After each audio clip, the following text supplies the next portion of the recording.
حي على الفلاح.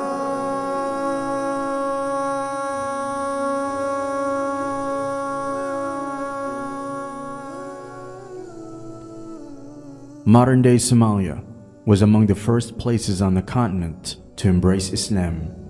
The earliest mention of Islam in the country came shortly after the first Hijrah in the port city of Zeila, Somaliland. The city hosts Masjid-Al-Qiblatayn, which is the oldest mosque in Somalia, the third oldest in Africa. The Hijrah to East Africa took place before the Hijrah to Madinah, and due to this, the Muslims in East Africa had already established their places of worship, as the original Qiblah was Masjid-Al-Aqsa. The Muslims in East Africa were praying facing in the direction of Jerusalem. However, they changed their direction once the news reached them about the Qiblah being changed to the Kaaba in Makkah. Aside from Zeila, many ancient mosques can also be found in southern Somalia, most notably Mogadishu, the capital of modern-day Somalia. Ibn Battuta, the famous scholar and traveler, described the city as an Islamic center and an active commercial port on the Banadir coast. The famous 14th century scholar Ibn Khaldun also noted in his book that Mogadishu was a massive metropolis and claimed the city was very populous with many wealthy merchants. Prior to the rise of Islam, Somalis adhered to an ancient religion known as Ibiwaq, a complex polytheistic belief system. However, strong evidence also suggests pre-Islamic monotheism in the region, such as the Yibr clan, who claim direct lineage from the Hebrews who migrated out of Egypt during the Exodus. Very early Arab sources indicate a Christian presence in Somalia beginning in the 10th century, describing the port city of Zeila as a Christian city with a small minority of Muslim Yemeni merchants who lived peacefully with their Christian neighbors. Despite this fascinating history, the fact remains that today Somalia is nearly 100% Sunni Muslim. So how did Somali enter Islam? The first theory, some say that Persian traders converted Somalis during the time between the 10th and 13th centuries. This makes some sense because Persian culture heavily influences Somali culture. Nairus, which is a Persian cultural holiday, and the historic seat of power Mogadishu, is named after a Persian phrase. But the theory is flawed because Somalia was already a very Islamic society throughout that period.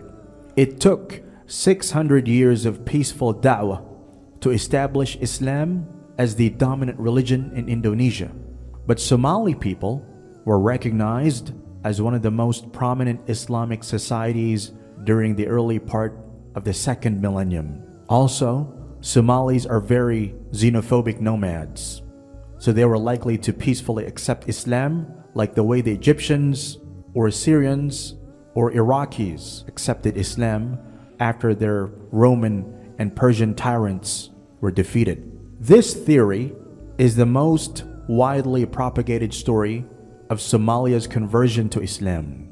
The second theory, some say that the Abbasid Caliphate conquered Somalia in the 12th to 13th centuries. This theory makes some sense because the Abbasid Caliphate was restoring its military prestige during the 12th and also 13th century.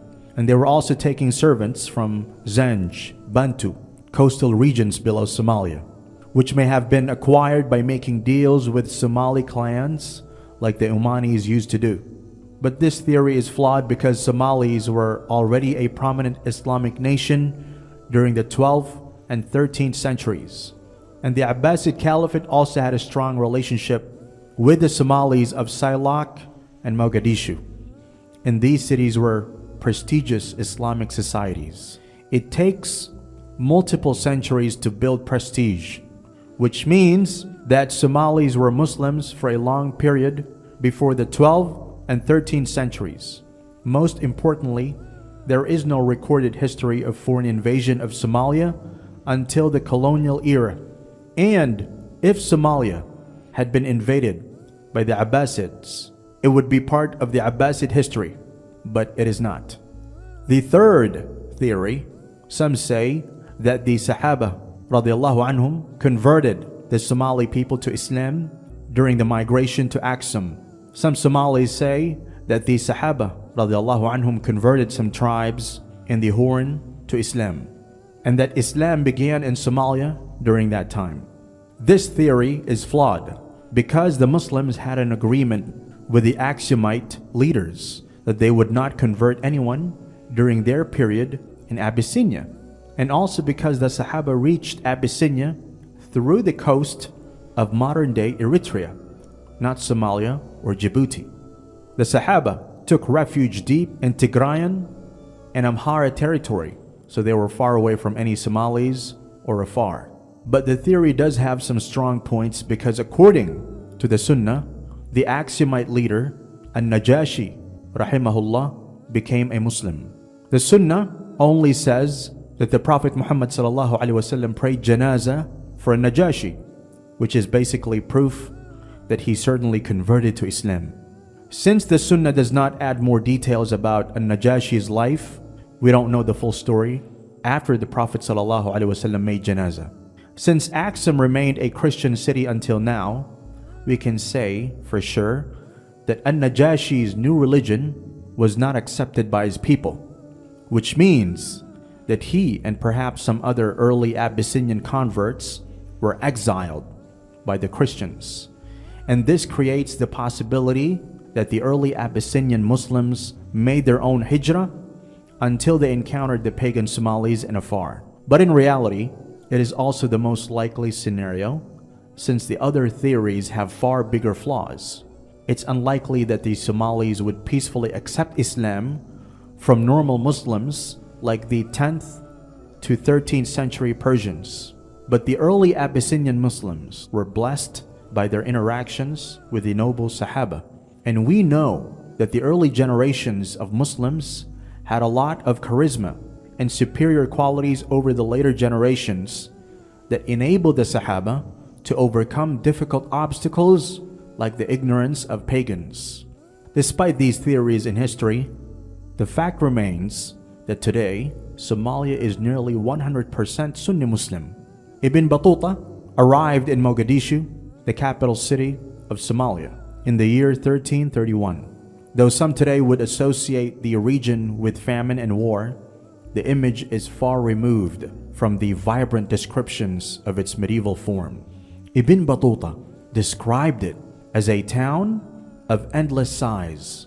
Its people have many camels, of which they eat hundreds every day, and they have many sheep. Its people are powerful merchants. In it are manufactured the clothes named after it, which have no rival, and are transported as far as Egypt and elsewhere. He thus paints a portrait of a thriving industrial economy with a flourishing mercantile life. He continues, one of the customs of the people of the city is that when a ship arrives at the anchorage, the sunbuks, small boats, come out. In them they bring a covered dish with food in it.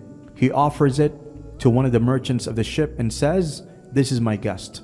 When the merchant disembarks from the ship, he goes nowhere but to the house of his host from among these young people. Ibn Battuta's remarkable description reveals that ingrained in the culture of these East African Muslims was a profound system of hospitality towards foreign traders. The formality of this custom suggests a longer history of frequent trade in the region, making it prosperous for its time. Further evidence of Mogadishu's prosperity can be found in Ibn Battuta's detailed description of its food.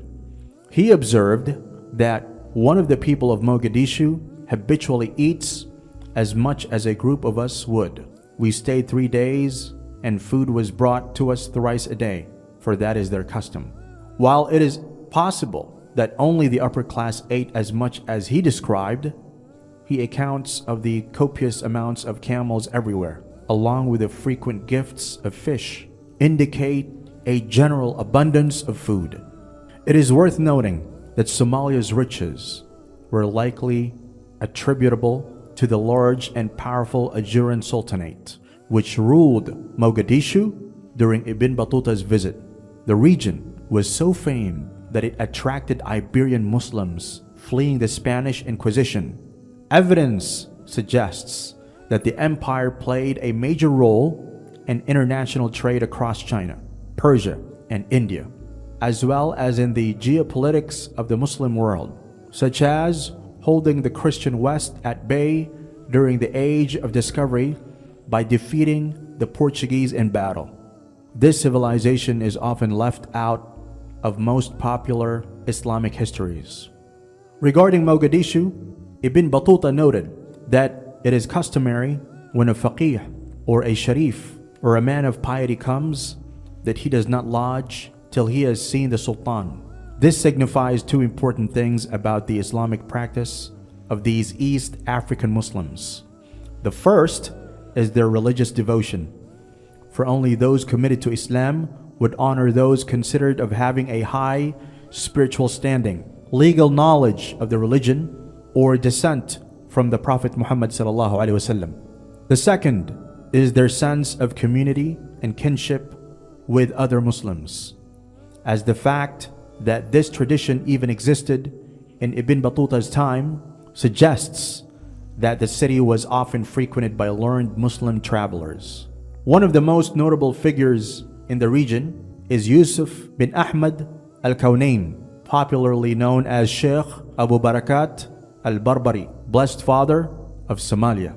He was a 12th century Islamic scholar and traveler who was born in the port city of Zeila.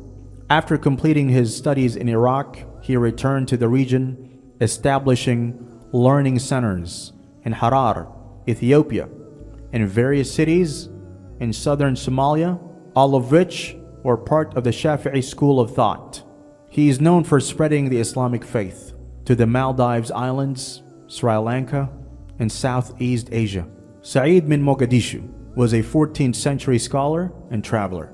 Aside from his scholastic work, Sa'id traveled the world, including visiting Bengal and China. He also went to India, where he stayed in a mosque and met Ibn Battuta.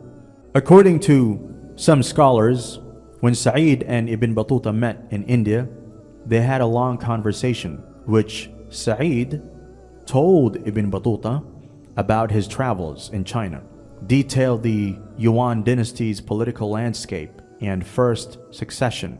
It is also widely believed that Sa'id was the first ambassador from the African continent in China, representing the Sultanate of Mogadishu.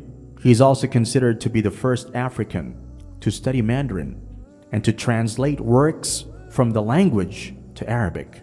He is also accredited with making Somali coastal towns the leaders in trade between Africa and Asia. Uwais bin Muhammad al-Bawaril. Uwais's influence was so vast, due in part to the fact that he considered his movement to be pan-Muslim, and thus attracted followers from every walk of life. His primary modes of disseminating his message were itinerant traveling, preaching, through which he gained a massive following and widespread respect, and his prolific poetry. Many people heard the message of the Qadiriyya through his edited compilation of poetry, which included poems from the order's leaders connected to simple lessons, stories of miracles and power encounters, and hadiths of the Prophet. This compilation was meant to instruct the masses and was designed to be recited to illiterate populations. The significance of this is that Uwais made his teachings accessible to the masses, not just the learned elite, but to all people everywhere, regardless of education or status. The Sufis gained ground rapidly in Somalia because of their unilateral devotion to Allah and passion for preaching His word.